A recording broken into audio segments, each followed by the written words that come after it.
Hey tennis ballers, welcome back to my channel. In today's video, I'll be reviewing the Wilson Blade V798, and I'm super excited to see what this racket's all about. When you got players like Milos Raonic, Jelena Ostapenko, Stefanos Tsitsipas, and Serena Williams all using this racket, it definitely has to be fire.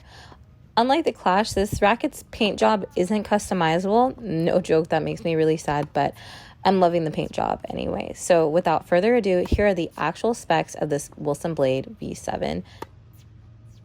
With a 98 square inch head, 27 inches long, and a typical 16 by 19 string pattern, this Wilson Blade fits in really nicely with a lot of the mainstream rackets that are available right now.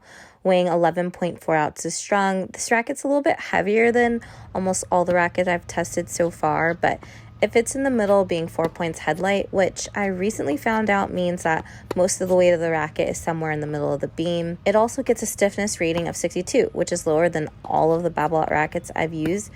And the last spec, but certainly not the least, is the price. And currently this racket is $219 on tenniswarehouse.com, which is anywhere from $20 to $30 cheaper than a lot of the other rackets that I've used. So I'm wondering why that is, since, this racket's been out for a while. Maybe, did they lower the price because it didn't sell as well? To be honest, no idea, but I can almost guarantee that this racket should be solid because I'm looking at the people on tour right now who use it. Aggressive, solid baseliners who can close pretty much confidently at the net. Seems like this racket would be right up my alley, so I'm definitely excited to give it a try. Hey tennis ballers, before we get into this review, if you could give this video a like and then subscribe to my channel if you're finding some value out of this content, I would really appreciate it. Now, into the review. Now, one thing that I really wasn't expecting with this racket was how heavy it felt in my hands in comparison to all the other Babolat rackets that I've tried out. And so heavy, in fact, that a good amount of my one-handed backhands hurt when I hit them in the beginning of the rallies.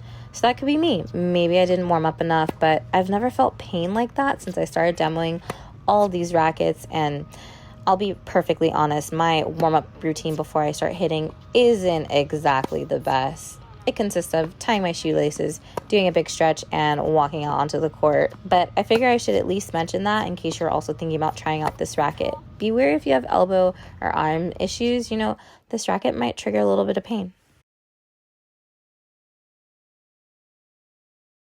Moving into some forehand cross courts, I still couldn't shake how heavy this racket felt in my hands. And to be honest, it being stiff and heavy was great for my flat forehands that I was able to contact well out in front of me. And when I'm in an aggressive situation, or even if I wasn't in an aggressive situation, maybe just a neutral ball rally, this racket did really well in the sense that the ball came off my strings really, really clean. And even sometimes when I was late, like my opponent hits, a really deep shot that my lazy feet didn't get back in time for, I was able to return those balls back pretty well too. Topspin with this racket was just okay in my opinion. I definitely like the way that the Babolat rackets added a little bit more spin kind of naturally. But, I'd say this racket wasn't too bad, probably manageable at best, but point play will really show me how this racket actually does. Switching over to the backhand side and starting off with some decent slicing, I would say that my slices popped up a little bit higher than I would have liked, and I really saw this when I was on the run. I had a difficult time keeping the ball consistently low. Not that it was impossible, but it was definitely something that I struggled with during this hitting session. In general, though, the ball felt all right coming off the strings. I wouldn't say I got any extra power or topspin with this racket, because on this side, my swing still felt laggy since the racket really did just feel so heavy to me. And anytime I was late with my backhand, I felt like the ball would just spray deep. I had no control at all when I was late, so I definitely wasn't a fan of this racket. Moving into volleys, this racket was pretty solid with the volleys. I'm not really one to use drop volleys or anything like that, at least not consistently, but I could stick volleys really confidently, and I love how this racket picked up low volleys that I had to move forward to hit. That's always a positive since I'm really lazy and would rather not bend my back or my knees to get down for a low ball. And overheads were solid too. Since I'm slowly getting back into the groove with anything over my head, I didn't take too many overheads or stirs, but I could tell that this racket felt solid on contact. But once again, I struggled with the weight of it, and it felt like I had to work a little bit harder than I like to get the racket fully extended on both overheads, and serves. But once it was there, it was like the racket added a little bit more pop and power, and the serve and overhead flew effortlessly. So now it's about time that I go ahead and rate this racket. But before we get there, I would so appreciate it if you subscribe to my channel if you haven't already, and give this video a like if you enjoyed my thoughts so far, as it really supports my channel and gets this video in front of other people. So without further ado, let's get into the rating. And so our 5 important categories are power, spin, control, maneuverability, and vibration dampening, in addition to the aesthetics of the racket. So let's get started with the first category, power. So to be perfectly honest with this racket, it really seems like if you can get the racket head to the perfect point of contact, the racket provides everything that you need, including power. But that's also the catch. You've got to be strong enough to move the racket quick enough to the right position. And for me, I just really struggled with that. So I think it would be fair enough to give this racket a 3.5 out of 5 for this section. Next category is spin, and I'll go ahead and give this racket a 3.5 out of 5 for this section as well.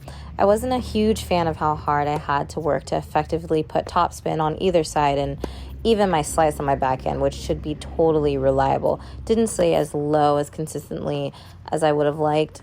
So this racket isn't, awful but for spin, but I think it would suit a player who hits a little bit flatter, because coming up with racket head speed is a little bit difficult. So like I said earlier, a 3.5 out of 5 for spin. Now for control, and this is an area when I take a look at the racket as a whole, I think the racket did pretty well. Like I mentioned earlier on both the backhand and forehand, if I was able to get my racket out in front of me, I was still able to hit a really decent shot back into the court. And even if I was late, sometimes it go in pretty nicely, and I'll give all the props to the racket. And even with those low volleys that I typically struggle with, those were so effortless with this racket. Is it perfect for control? Not necessarily, but I did feel like it helped improve my game. So I'm going to give this racket a 4.5 out of 5 for control.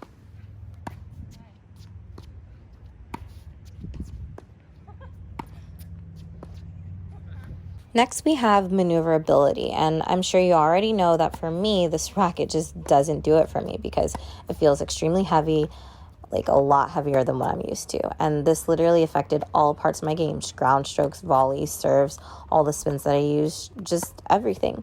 Now, of course, I can make it work, and the point play of this racket will really tell me how I actually feel about this racket. But as of right now, I'm just going to have to give this racket a 3 out of 5 for maneuverability, because it is just so tough for me to get it to the right point of contact.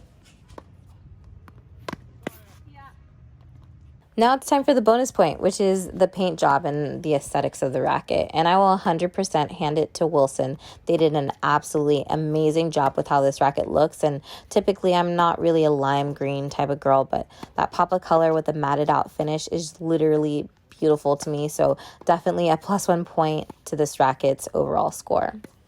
So if you tally up all the points, this racket gets an 18.5 out of 25, which is a C.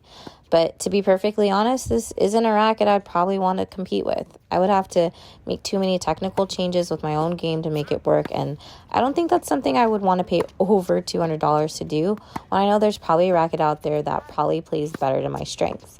But the final thoughts aren't there yet. Next week, I'll be posting the video of the point play that I did while using this racket, so we can take a better look at how this racket actually plays.